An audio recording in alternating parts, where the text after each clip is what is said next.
Hi there, I'm Dean Heskin. Thank you for tuning in to this podcast. Our podcast is, entitled The Secret War on Cash, our most recent episode. We have with us a guest whom we've had in the past, Dustin Anderson. Dustin, thanks for being here. How are you? I'm doing well. It's my pleasure to be here. Thank you very much. How are you doing, Dean? Doing well, thank you. And it's I know we when we had you here last time, we were talking a little bit specifically about what's been happening in the gold market, the coin market, and things along those lines. And I say that because you're actively involved in a lot of the day-to-day things as it relates to the mining, the pricing, the products in the metals markets, and things that go on in the company. Now, you're really one of the best when it comes to it. And this being said, the one thing about financial markets, in a way, and to a varying degree, they tend to be somewhat related or in a way connected to one another. It's like the old notion, if you drop a pebble in a puddle, it's going to have an effect on the whole puddle, not just where the puddle went in. Pebble went in, excuse me. There's a lot of P's in there, Dustin. The reason I bring this up, we've been following the progression of BRICS, and they've been growing quite rapidly in participants and seem to be making the news with something new literally every day. And as you can see in the article here, one of the most recent things they're talking about is launching a single currency similar to the euro. Seems plausible.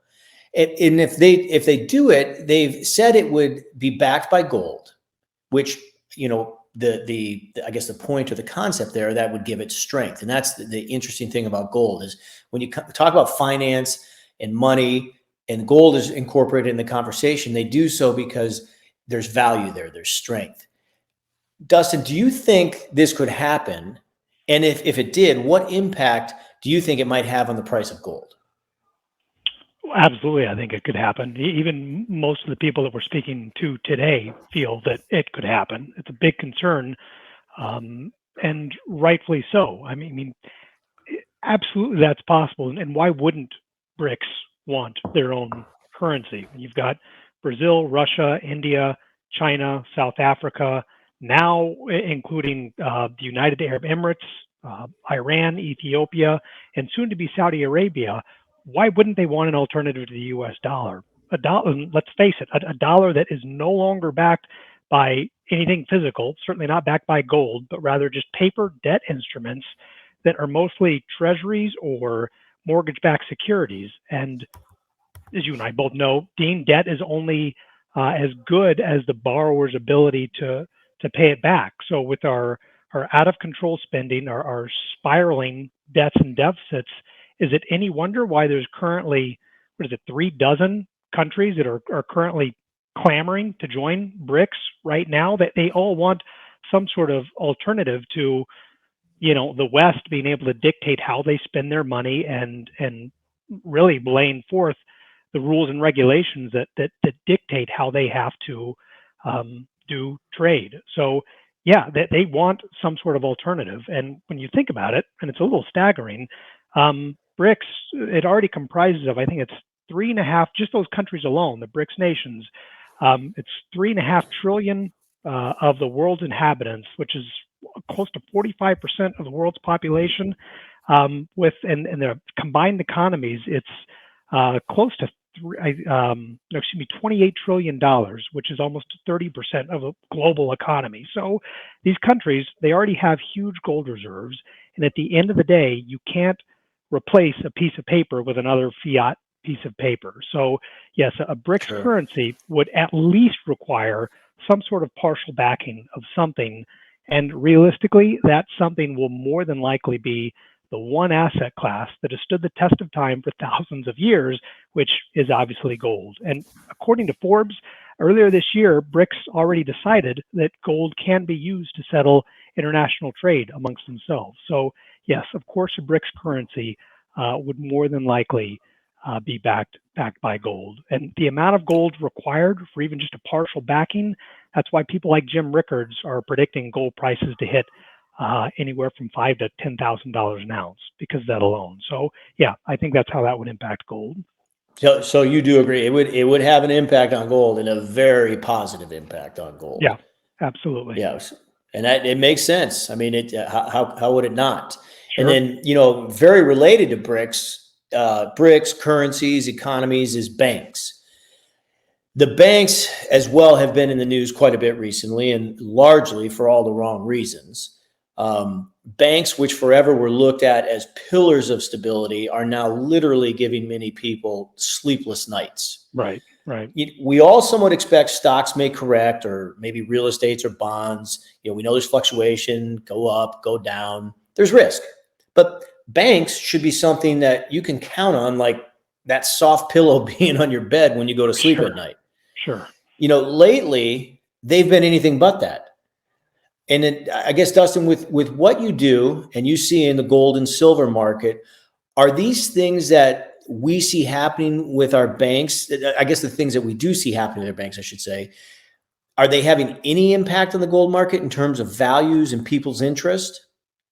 Sure, they absolutely are. I mean, one of the driving factors or forces in the price of gold is uncertainty. So I would encourage people, if they haven't done so already, familiarize yourself with the stuff that is in that article, because there's a lot of good stuff in there, because the Fed is getting ready to remove that artificial crutch that they've been using to prop up the entire banking system here. During this entire time, realistically, if anything, our debts and deficits have only gotten higher, and these banks are still in the same predicament they originally were before the Fed started manipulating the value of all these bonds that they're still sitting on their balance sheets. So what you said earlier about the long-reaching effects of pebble dropped in water, I think it's true, and it reminds me of the law of unintended consequences, meaning that good policies don't always equate to good results, and we've seen that time and time again through government, social, and economic programs. And the models that these people use to justify and create a lot of these programs, no matter how intricate they are, they can never fully encapsulate or predict the almost infinite or complex amount of possibilities that could result or could occur. So yeah, in my opinion, it could have a huge impact on gold prices because, again, we've seen it with,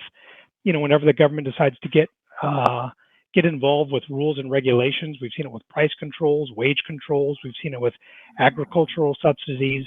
I mean, my goodness, look at, when the government tried to enact prohibition, one of the big things, we probably would have never seen organized crime or the mafia had they not made bootlegging so profitable. So yeah, good intentions don't always work out to good results. So I think we would have seen the organized crime, the mafia I mean, that stuff's been going on since the beginning of time, but they would have just been in a different arena. But I understand what you're saying. Well, yeah, but listen, yeah, if the government can, you just can't always foretell exactly what's going to pop up. And the government says, this is what we want to do. Like I said, with price controls, let's take, for example, and they say they try and put ceilings on prices during times of crisis, and all of a sudden, when there's a shortage of things, companies then increase the prices that they're asking for their goods and services. Government says you can only ask for this much.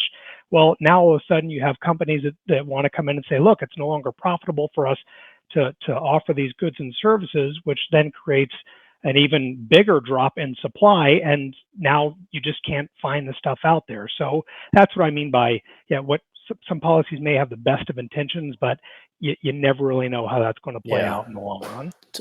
No, I totally agree. And look, by nature, I am, and you know this better than many, like I am a very optimistic person. I wake up every day hoping, believing, and thinking the best is going to happen. And I still believe that. I mean, I'm not one of these that I would love nothing more than to see something change, something happen that rights our ship overnight.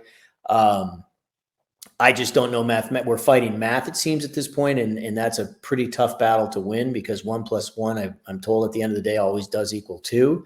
But I will say that everything that we see happening, it's almost like out of a movie how quickly like everything just seems to be developing. This is happening and that's happening, and it's all lending to the fact that there are some big changes happening. I'm watching the series on Netflix, Blacklist, right now for the second time, and it's the economy is almost getting to be like that, where like you're just waiting for every episode to see what's the next chapter have in store for us. Right. And that's the way our economy is. Every day is just a new day, and it's exciting. I mean, in a way, I mean, there's definitely consequence potentially to it, but it is definitely an interesting read or an interesting watch at this point. So thank you so much, Dustin. We'll have plenty more to talk about with that. I know you've a very busy day and very busy with what you're doing, so I appreciate you taking the time to do this. For those of you tuning in, if you're not following us, please do so. Subscribe to this podcast or follow us on social media. If you'd like more information about the gold market, about what's going on in our economy, the secret war on cash, you can call us at 1-800-289-2646 or visit us online at www.swissamerica.com. Dustin, thanks again. I'm Dean Heskin. Thanks for joining us, and we look forward to talking with you next time. Take care.